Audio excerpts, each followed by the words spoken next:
see that Mark Sanford conference? No. Oh, boy. Tell me about it. Mark Sanford apparently having a little affair in Argentina. Yeah. What is it with... I called it. Ken, well, I mean, let's be honest, Ken. I mean, at this point, the odds of a Republican elected official who has been a self-righteous, sanctimonious moralizer not having an affair these days is going down dramatically. Between him and Ensign, it's pretty amazing. The odds are going down, although it doesn't mean that they're wrong by saying these things are wrong when you do this to your wife.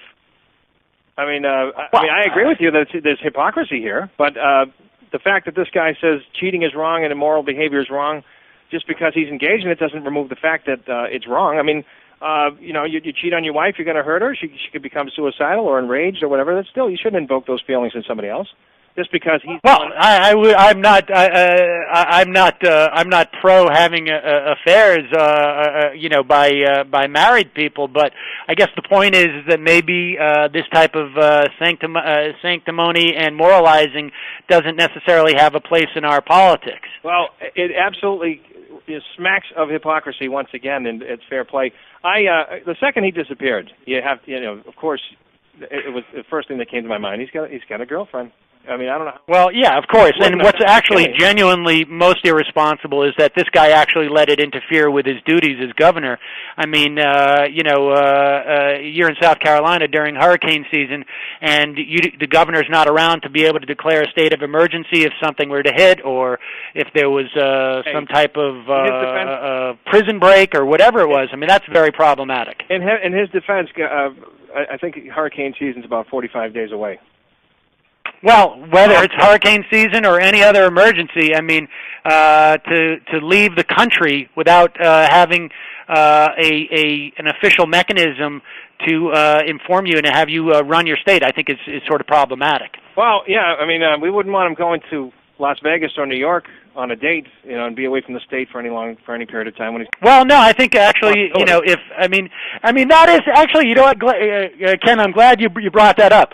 I mean, doesn't that sound ridiculous now?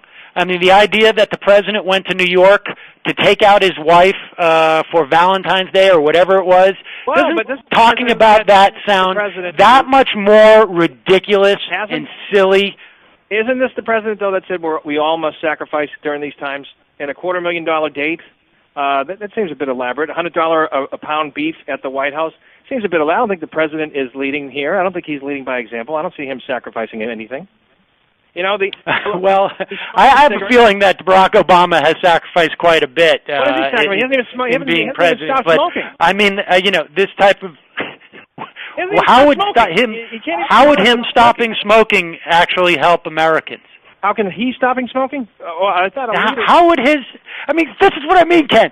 Like when you have two Republican elected officials in a month who have been sanctimonious and moralizing about these things, and frankly, I think Sanford deserves a lot more scrutiny for his attempt to reject stimulus and essentially severely hurt poor people in his state. Deserves a lot more scrutiny probably than his having an affair.